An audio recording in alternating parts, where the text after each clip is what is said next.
సెకండ్లు టైం ఉంది. అనుకున్న సమయానికి అనుకున్నట్టు ఎలక్షన్ జరుగుతుంది.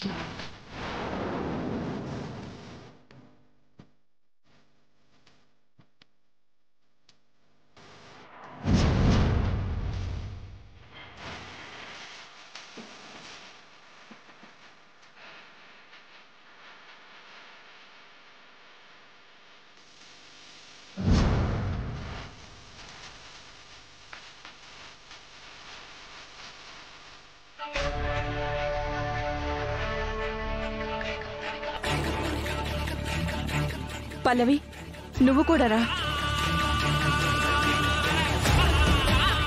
తనెందుకమ్మా?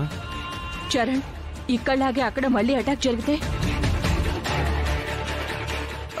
తను మనతో ఉండడం సేఫ్.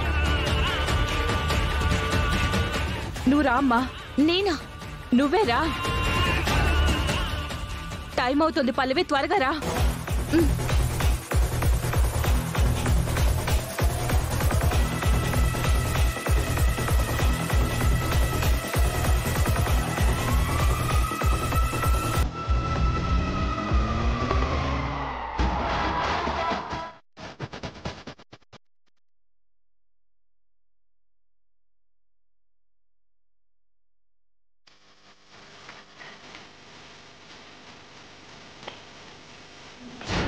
ఏంటి మేడం, ఈరోజు ఎలక్షన్స్ అని తెలిసి కూడా ఇంత లేటుగా వచ్చారు? సమయానికంటే ముందే వచ్చేవాళ్ళం అండి, కానీ దారిలో మా మీద అటాక్ చేశారు.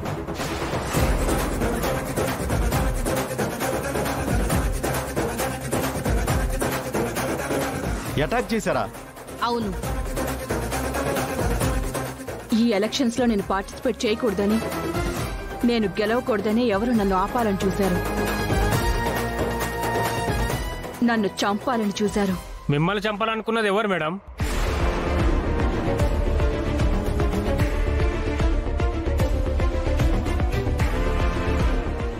ఎవరనేది ఆధారాలతో దొరుకుంటే ఈ పార్టీకి వాళ్ళ పని అయిపోయేదండి.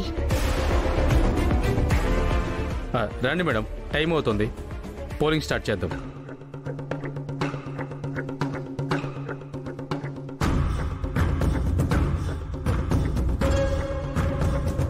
ఎంతో కాలంగా కాలేజీ సిండికేట్ కి హెడ్ గా ఉంటూ స్టూడెంట్స్ కి నష్టం కలిగించే నిర్ణయాలు తీసుకునే ఆవిడ్ని అధికారంలో నుంచి దించి కొత్తగా మీరు అధికారాన్ని చేపట్టినందుకు మిమ్మల్ని మనస్ఫూర్తిగా అభినందిస్తున్నాను మేడం.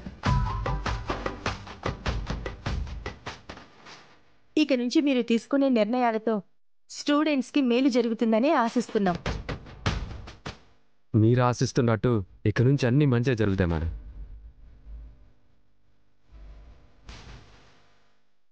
జరిగిన ఎలక్షన్స్లో గెలిచింది మా అమ్మే అయినా ఒక విధంగా ఆవిడికి గెలుపునిచ్చింది మాత్రం మన పల్లవి.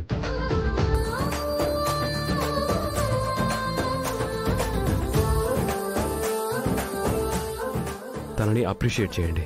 పల్లవినా? ఏంటి, అమ్మని గెలిపించింది పల్లవినా?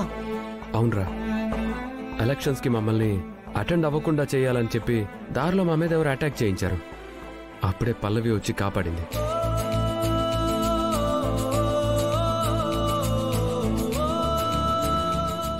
అయితే ఆ రోజు కాలేజీలో డ్రగ్స్ ని పట్టుకొని కాలేజీ పరువుని కాపాడింది. ఇవాళ ఎలక్షన్లో గెలిపించి మమ్మీ ప్రెస్టేజ్ని నిలబెట్టింది.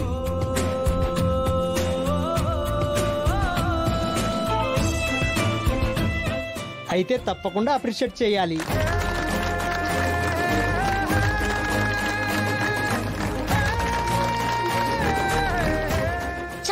చాలు.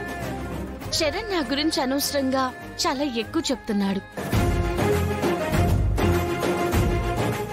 సిండికేట్ మెంబర్స్ అందరూ మన మేడం మీద నమ్మకాన్ని పెట్టుకుని గెలిపించారు. అదే మేడం గెలుపుకి కారణం, నేను కాదు. పల్లవి చెప్పింది కరెక్ట్.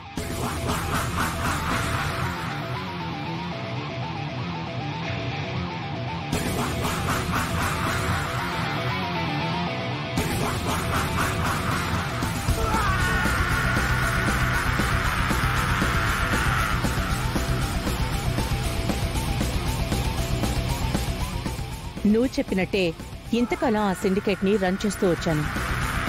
సిండికేట్ మెంబర్స్ అందరూ నన్ను కాదు అని ఈవిడ్ని గెలిపించారంటే ఖచ్చితంగా ఆవిడ సమర్థురాలని వాళ్ళు నమ్మబట్టే కదా.